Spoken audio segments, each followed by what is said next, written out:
Good morning, everyone.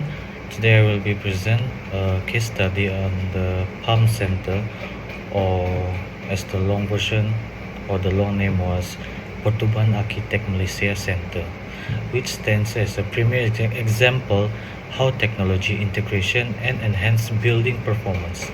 This study is conducted under the course Building Construction Technology 1. The building completed in 2017 serves as the headquarters for Pertuban Architect Malaysia and reflected both architectural innovation and environmental responsibility.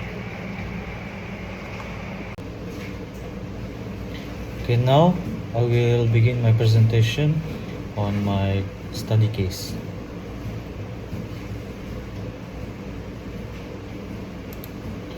Okay, first is the building overview. The Palm Center is located at 99L Jalan Tandok in Bangsar, Kuala Lumpur. It was designed by Hijaz Kasturi Associates and completed in 2017.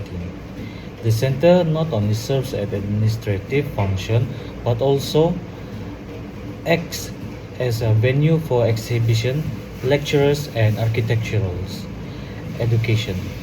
This multifunctional space is dedicated to promoting architectural excellence, public engagement, and sustainable building practice.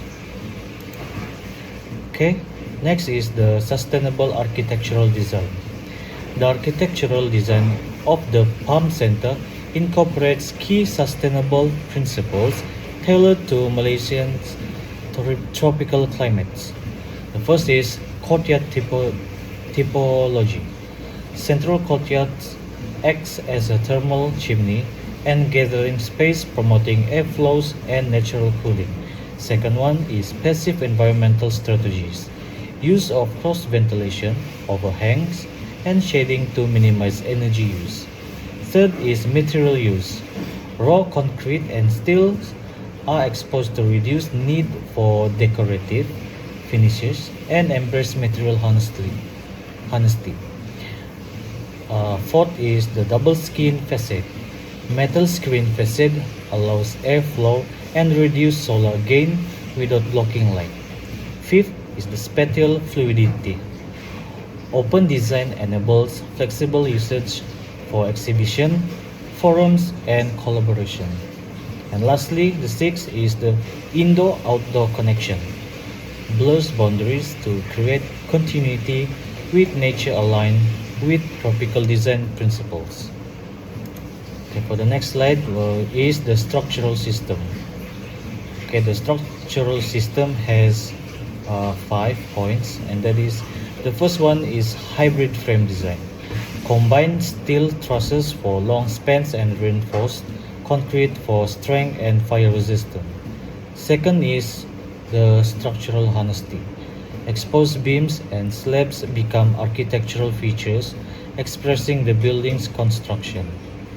The third is the open floor plans, enabled by steel spans, promoting flexible interior layouts without structural obstructions.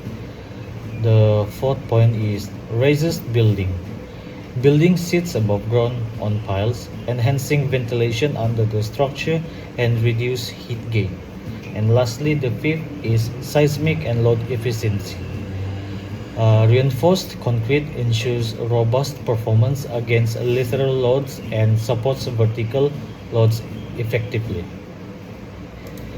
Alright, the next slide is the mechanical and electrical integration. It also has 5 points, and the first one is ventilation strategies. Natural ventilation is prioritized with mechanical HVAC support only where needed, for example like seminar rooms and offices. The second point is LED lighting. Energy efficient LED fixtures uses throughout combined with daylight maximization to reduce electrical lighting demand. The third point is automated systems.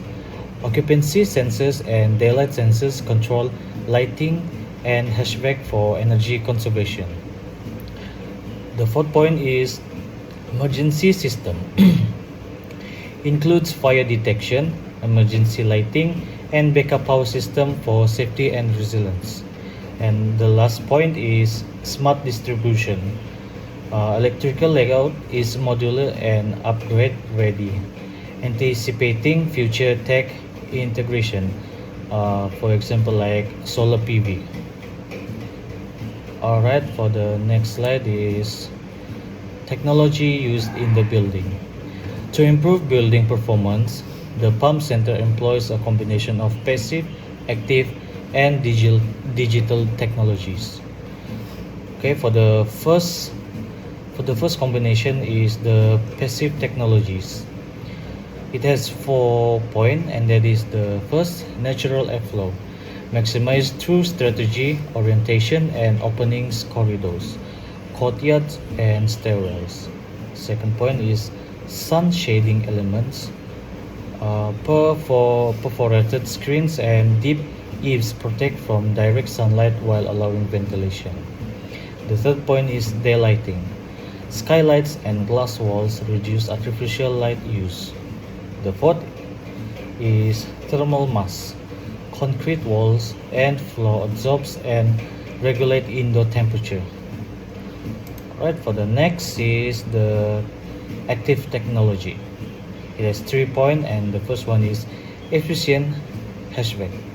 Zoned control with variable speed drive, or short as VSDs, adjust energy use based on occupancy and demand.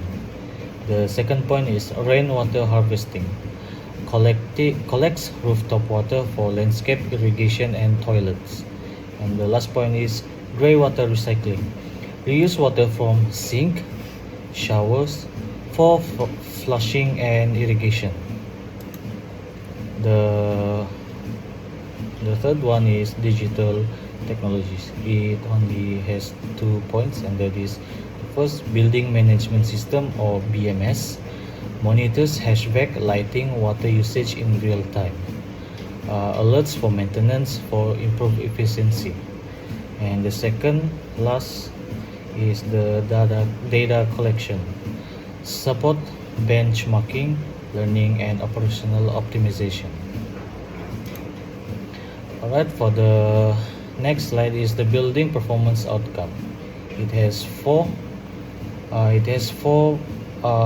points for the outcome, and the first one is energy efficiency.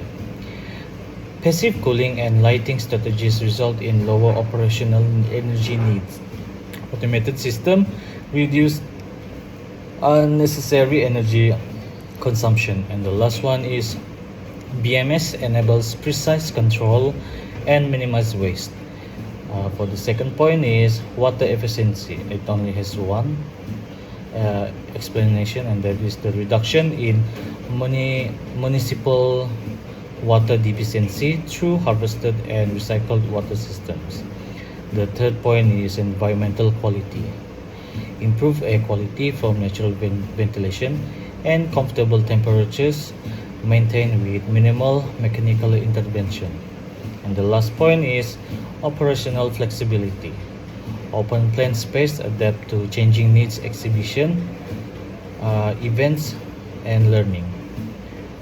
Smart systems support predictive maintenance and long-term functionality. Okay, for the next slide is the recommendation for improving performance. Although the pump center is highly efficient, there are opportunities to enhance its performance even further. So there are about 5 point on this recommendation of improving the pump center. And the first one is panel integration. Active pre-installed solar infrastructure to generate on-site renewable electricity and reduce grid dependency and carbon footprint. The second one is IoT enhancement. Integrate real-time occupancy sensor for dynamic HVAC and lighting control. And for the last is enhance energy savings with all-driven insight. For the next point is the green roof expansion. Add green roofing systems for better insulation, biodiversity, and stormwater management. The fourth point is mobile app interface. Develop user app to control environment settings and monitor building performance data. And the last one is user feedback loop. Conduct a regular post-occupancy evaluation to continuously improve comfort, performance, and user satisfaction. Okay, and my reflection on the study case was conducting this study case has deepened my understanding of how building design, technology, and environmental performance are interconnected. The Palm Center has taught me the value of holistic approach that integrates architectural design with mechanical, electrical, and digital systems. It has inspired me to think critically about how every design decision can contribute to a more sustainable and resilient built environment. This project has reinforced the importance of designing with both function and environmental responsibility in mind.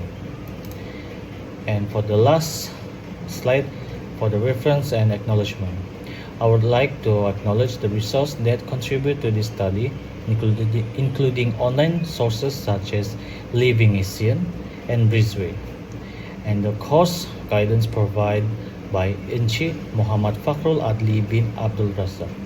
Thank you for your attention.